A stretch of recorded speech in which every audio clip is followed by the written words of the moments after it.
Chapter 10, Life. When Roberto opened his eyes, the boy sitting in the chair beside him jumped to his feet and held an axe high over his head. "Lazy!" he shouted.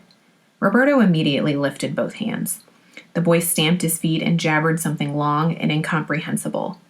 Roberto stared at the axe. The head was heavy enough to split his chest in one blow. He didn't move. The boy spoke again. His eyes flicked around the room as he talked, then settled back on Roberto. Roberto dared to look past him. The hearth was cold. A large black pot hung there, like in Roberto's kitchen at home. In Venice, when frost came, his family slept in the kitchen in front of the fireplace, all of them together. It was toasty. This warmth should have been toasty now. Instead, Roberto could see his breath, almost as though he were still outside. A table stood near the hearth with 2 chairs. There was a wide bed against one wall with a chest of drawers beside it, and on the floor in front of the chest was the body of an old man. He'd been shot in the neck. Roberto's face went slack. He knew it. He knew it last night when he'd found the front door partly opened. He'd known it even earlier when he'd seen no smoke from the chimneys. He knew what had happened to this village. Roberto looked back at the boy. "Was he your grandfather?" The boy shook the axe and shouted fiercely, "Stihi! Ne Rocasia!" Roberto lifted his hands higher. The boy gripped the axe so tightly that the skin across his knuckles shone. His voice was strong and rough, but Roberto looked into his eyes now, and the boy's eyes gave him away. Roberto recognized that look. Sheer desperation. A desperate person could do unpredictable things. Roberto knew that. He left the last work camp out of desperation, and not even he could have predicted he'd do it. But a desperate person welcomed company, too. Roberto knew that just as well. He stood up slowly, keeping his eyes on the boy's face, trying to make his own face radiate comfort. He let his blanket fall to the floor. He rubbed his bare arms. He was taller than this boy, and older. The boy couldn't have been more than 7 or 8. "I'm hungry," said Roberto softly. He rubbed his stomach. "I'm so hungry. Is there any food?" The boy held the axe with both hands. He swung it hard just to show he was ready to use it. Roberto resisted the urge to step backward away from the axe. "I'm not the enemy." He stood his ground and spoke in a level voice, a little louder now. "I'm hungry, and I bet you are too." He walked over to the hearth, checking on the boy over his shoulder. But the boy just stood at the ready, watching. The shelves near the hearth had been ransacked. The soldiers must have raided anything they could find. Roberto moved beyond to the chest, stepping carefully around the old man's body. He opened drawers till he found what he was looking for, a sweater. He pulled it on. Then he picked up his blanket and used it like a cape. He went out the door. The boy came after him, always shouting rough words, always holding that axe. Roberto went directly to the next house. The door had been bashed down. He wasn't surprised. He wasn't even horrified. The evil around him was numbing in a way. He stepped over the body of a woman and a girl without hesitation. That was the only way to get to the food shelves. And yes, here was a burlap bag of buckwheat. He turned to the boy who was standing in the doorway watching him. "Where do we get water?" The boy stared at him. "Wasser?" The boy just stared. "All right, that's how it is. We'll just talk and not have any idea what the other says. I'm used to that." Roberto picked up a pot and went out the door. The boy stepped aside as he passed, his eyes confused and tired. Roberto filled the pot with snow. He went back and searched around the hearth till he found matches. There was plenty of kindling in the corner. He threw 2 handfuls of it into the fireplace and struck a match. It went out without lighting anything. He struck another. The same thing happened. He felt the kindling carefully now. It was damp. He walked around the room, touching surfaces. Everything was damp. Frost had formed overnight, then melted when the morning sun came in the windows. He knew because the chair in the corner was still covered with the cold sheen. He needed something dry that would light easily. He needed paper. He looked around the shelves. There wasn't a single newspaper, magazine, book. Then he remembered the chest of drawers in the first house where he'd found the sweater. There was no chest in this room, but there was a large trunk at the foot of the bed. He opened it. Yes, it was lined with brown paper, just as the chest in the other house had been. He emptied the truck and ripped the paper from the sides and bottom. He crumpled it into a loose ball and put it in the fireplace. He struck a match. Flames licked through the paper instantly. Roberto arranged the damp kindling around the edges so it would dry, and then he fed the kindling to the fire one piece at a time. Once the kindling burned, he went outside. Sure enough, there was a wood pile on one side of the house. He brushed the snow off the top of the pile, and carried in 2 logs. He knelt and set them in the fireplace. The weak fire touched the wet logs and hissed and spit and went out. Roberto slumped back on his heels. He looked over his shoulder. The boy was gone. Roberto was all alone. If only Samuel were here, or Sergio, or Memo, or anyone. The tears were hot on his cheeks. He had to start all over again. When he felt he could barely move. But it would be all right. He just had to think, to act sensibly. He should have saved some of the paper from the trunk lining just in case. That wasn't sensible. He'd be more careful from now on. He sat up tall. Where else could he find paper? He got to his feet and searched through every container in the house. Finally, he found a tin full of loose tea leaves lined with coarse paper. The leaves might burn as well. He brought the tin over to the fireplace. Then he brought over the rest of the kindling. He'd built fires before with his cousins at Easter time. They made bonfires outside and sat around talking late into the night. He shut his eyes and let himself remember the way they'd arranged the wood before they set it afire. Roberto opened his eyes and went to work. He arranged the 2 logs in a V shape. He made little pyramids of kindling in the middle. He saved the smallest pieces, the tinder, and shoved that into the center of each of the pyramids. The boy stomped his boots in the doorway and came in. He pushed the door shut with his elbow.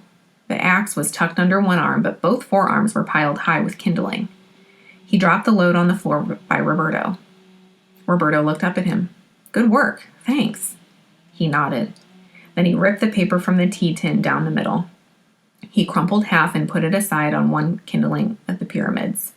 He struck a match and lit the paper. The boy laid his axe on the table. He knelt on the floor and put his face down low and blew. He fed pieces of kindling to the fire. Roberto took a burning piece of kindling and set a fire to the tinder and the other pyramids. Then he knelt beside the boy and blew like him. They blew and added kindling and blew. A log caught fire. Roberto stood and hung the pot of snow on the black hood over the fire. When the water boiled, he poured in a handful of buckwheat, then another. He didn't know how much buckwheat to use. At home, his mother was the cook, and all he paid attention to was the taste of things. And in the work camps, one of the German soldiers had always cooked. But Roberto knew some things. He knew buckwheat swelled. Still, how big could 2 handfuls swell? And there was the boy to feed as well. He threw in 3 more handfuls. Then he searched till he found a long-handled spoon. He stirred. The heat from the fire made him queasy. He fell to his knees. Everything was going dark. He put both hands on the floor and dropped his head down between them. He waited. The darkness passed, and now he could hear the crackles of the fire once more. The water in the pot hissed, but Roberto didn't dare stand for fear he might fall in the fire. He held the spoon out to the boy. "Stir." The boy took the spoon. Roberto lay on his back. He was suddenly too weak to even lift his head. He watched the boy stir the buckwheat and every now and then stoop and blow into the fire. It was as though Roberto were far, far away looking on at a distant scene. The boy could be a figure in a movie, a Western. They cooked over fires in the old American West, and Roberto could be in the audience, like in Mestra. After a while, the room smelled hearty, as though the air itself could be eaten. "Taste it." Roberto put his hand to his mouth and gestured eating. "Is it ready?" The boy grabbed a cloth to protect his hand and took the pot off the hook. He set it on the table, got 2 bowls and filled them, and handed a bowl and a wooden spoon to Roberto. His movements were smooth and competent. Roberto's chest tightened in gratitude. The boy sat at the table and ate, his eyes on Roberto. Roberto sat up slowly and crossed his ankles. Every mouthful was wonderful. He ate as much as he could. "You cook good for an atheist," he said to the boy. The boy looked at him solemnly. "That's what they told us in school, that you're all atheists, all you communists. Atheists and bastards. Are you a bastard? Do you know your father?" Roberto looked at the quiet face of the boy. "None of it matters, does it?" He lay back and slept.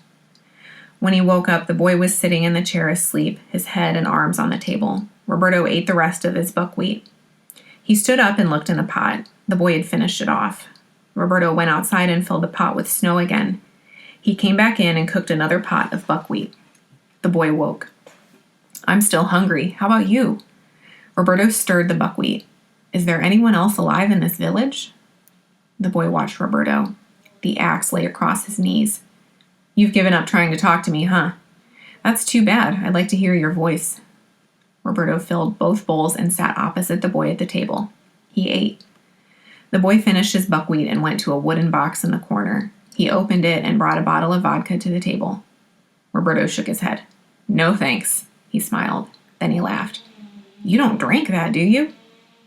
The boy put a glass on the table and filled it. He pushed it toward Roberto. Roberto went to the bed. There were 2 pillows. He shook them out of their cases and went outside with the pillowcases tucked in his waistband. Come on, stick with me. The boy followed him.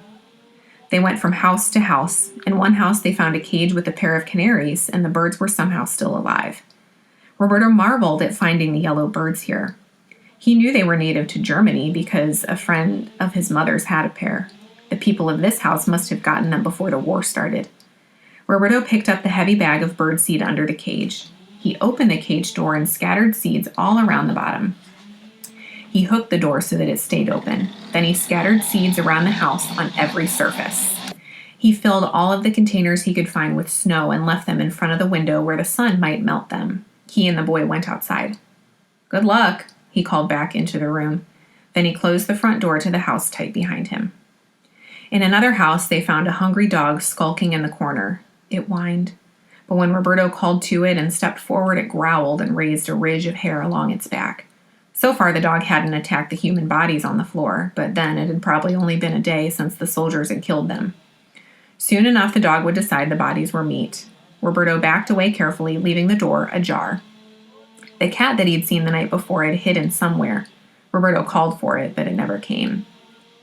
And that was the sum total of living beings in the village. If there had been cows or goats or horses, there was no sign of them now. How would the boy survive the raid? Maybe he'd been off somewhere doing a task. Or maybe he'd been playing, sliding on a frozen pond, happy, and come home too late to die. And why had this village been so completely destroyed? Roberto's head ached with the question. But now was the time for action. Unanswerable questions couldn't matter. Both pillowcases were near full with the various foods and supplies that Roberto and the boy had collected from the houses. And both Roberto and the boy were now fairly well equipped. They each had a knife in their pocket. They each had on a long-sleeved shirt, 2 sweaters, 3 pairs of socks, sturdy boots, and 2 pairs of trousers. And they had gloves, scarves, and hats. It was mid-afternoon. They could get in maybe 4 hours of walking before dark. It wasn't enough to merit the risk. Let's go on back to the 3rd house. That was the house farthest from the road, the only house without a body in it. The people must have heard the raid. Maybe they were smart and had run off into the fields and away. Oh, maybe. Oh, please let that be so. But maybe they had run out and met their murderers. Then their bodies would be lost in the snow somewhere. Come on. Roberto led the way, putting his boots down gingerly just in case. The boy followed at his heels. They set up logs, kindling, and tinder carefully and thoroughly. There would be no mishaps this time. And there would be no waste. Roberto had gathered all the matches and paper he could find, and he wasn't about to use any of it if he didn't have to. There was no telling how long his little cache of matches and paper would have to last him. He'd been thinking about it as they went from house to house. His planning made him efficient. Roberto walked back to the house in which they'd built the fire earlier. The coals were still hot. He laid 2 wet logs on the floor in front of the fireplace, then used larger kindling to sweep coals onto the wet logs. With the 2 logs held tightly together, he ran to the 3rd house. He dumped the coals in the fireplace. The tinder took flame. The flame passed on from one pyramid to another. Samuel would have smiled at him. Roberto basked for a moment in the glow of the imagined praise. When Roberto was sure the fire wouldn't go out, he got up and went once more from house to house, securing the doors as best he could. He didn't know how long it might take the wolves to discover the village, but nothing but a heap of corpses. But he figured that if the houses were kept closed, it would take that much longer, and he needed to delay them only 1 night. Tomorrow, Roberto and the boy would get far from here. The only door he didn't shut was of the house with the dog. The boy followed him in his work. He didn't say a word. He watched everything Roberto did, every detail. and he did his part, often anticipating Roberto's next move and helping before Roberto asked. He was smart. And he was such a little kid, and his family was dead. Roberto wished they could have talked. Roberto and the boy returned to their chosen house and watched the fire. After a while, the boy got up. He lifted a section of board from the floor and pulled out potatoes and onions from a tiny cellar. They buried them in the embers of the hearth till they were roasted through. Then they ate till they were full. Roberto roasted half of the remaining potatoes from the cellar. He packed the roasted ones plus the raw ones into the pillowcases. He put 3 logs on the fire. Then he took off his boots and stripped down to a single layer of clothing. He lay on the bed and pulled the quilt over himself. "Come on, ragazzo," said Roberto, calling him by the Italian word for boy. "Let's sleep." The boy stripped likewise and climbed into the wide bed beside Roberto. "I have a story to tell you," said Roberto softly. "I don't really like the story, and since you're atheist, maybe it'll mean nothing to you, and since I'm talking Italian, surely it'll mean nothing to you. But a friend of mine told it to me, and he thought it made sense. And he knew a lot more about how things work than I do. So I'll tell you now, ragazzo. I'll tell you because I'm afraid that everyone you love is dead, and I have to try to comfort you. I have to try." Roberto whispered, "There once was a man named Job who had 7 sons and 3 daughters." He whispered on and on. He fell asleep whispering. The rattle of a tin cup on the shelf woke Roberto. He leaped up. Morning rays shot through the windows. A cat sat on the shelf and looked at him. "Meow." "How did you get in here?" Roberto walked around the house looking everywhere. There were no openings he could make out, no drafts coming from secret holes. He jumped back on the bed and rubbed his feet. The floor was cold. He pulled up the quilt around his shoulders. The air was cold, too. The boy was awake by now. He got up and petted the cat, showing no signs of surprise at its appearance and no discomfort at the cold in the house. Roberto stretched. "Is it yours?" The boy looked at him. Roberto pulled on another layer of clothing. He got out of bed and jabbed at the fireplace with a shovel. There were a few live coals still. He fed them tinder and kindling. Then he put on the rest of his clothes and pulled on his boots. He went outside and fetched logs. It had snowed again during the night like clockwork. Roberto went back into the house and slowly got the fire roaring. He poured the last of some dry oats into a pot of boiling water, then sweetened the hot breakfast mash with sugar lumps he'd taken from another house. Such a little thing, making breakfast, yet Roberto felt distinctly proud of his resourcefulness. He could do this. He could take care of himself and the boy. The boy produced a brown bread from a cloth bag. It was hard, but not rock hard. He sawed off a few slices and warmed them near the fire. They were good. "What else can you find stashed around the houses?" Roberto picked up a pillowcase. He held it open before the boy. "We've got to put whatever else we can into these. We're going to need it. Is there anything else you haven't told me about?" He shook the pillowcase. The boy just looked at him. Roberto made a tisking noise. There was nothing left to do. He wished he could have found himself an overcoat. The boy had one.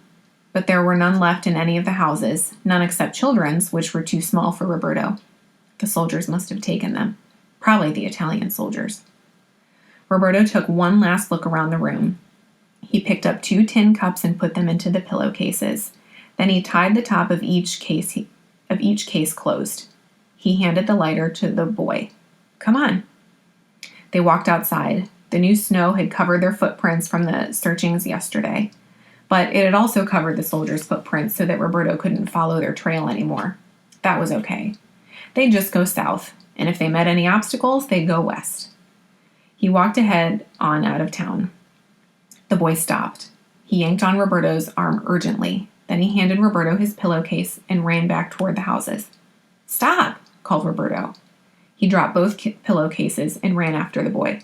"You can't stay here. You won't survive alone." The boy disappeared behind a house. And now doubt hit Roberto hard in the chest. The boy had to know how far it was to the next bit of civilization. Maybe he knew that heading out on their own was sure death. Maybe he knew about something horrible in the wilds. The image of a photograph in an old-school textbook came to him vividly. A big brown Russian bear. Maybe there were bears in Ukraine, too. Did brown bears eat people? Maybe their only chance was to stay here and wait for help. But then more soldiers might come. No wild animal could compare to soldiers. Roberto turned the corner of the house. The boy smiled at him. He lifted a small sled off big iron hooks that stuck out from the side of the house. Fantastic! Roberto hugged him. You're wonderful. He went into that house and took the pillows, the quilt, a pot, bowls, spoons. He came out and piled a layer of firewood on the sled. Then the extra provisions. He pulled the sled out to the place where they left the pillowcases. He put the pillowcases on top, using his potato sack blanket to cover the whole thing. Then he tied it up tight with his rope. Meow. The cat stood in the snow. The boy picked up the cat and put it on top of the pile. He looked at Roberto with big, defiant eyes. Roberto nodded. If the boy wanted the cat, that was fine with him. The boy turned around and ran back to another house. Roberto waited. He didn't care how much time the boy took. Whatever he brought back was bound to be worth the wait. The boy was gone a long while. He came out of the door carrying something big and square wrapped up in several times in a quilt. Roberto ran to help him carry it, but the load was amazingly light. What is it? The boy flapped his arms. Roberto gaped. You caught the canaries? How are we going to attach a birdcage to the sled? But the boy had already produced a rope and was going to work. The birds will die in this cold. The boy tied the cage to the top of it all, leaving room enough for the cat to sit beside it. He lashed the axe to the side. So they marched out of the village. 2 doomed canaries in a cage in a quilt, 1 orange and 1 brown cat perched on the pillowcases, and 2 boys bundled up so much that they waddled. Roberto looked back over his shoulder, expecting to see the whining dog, and he wasn't disappointed.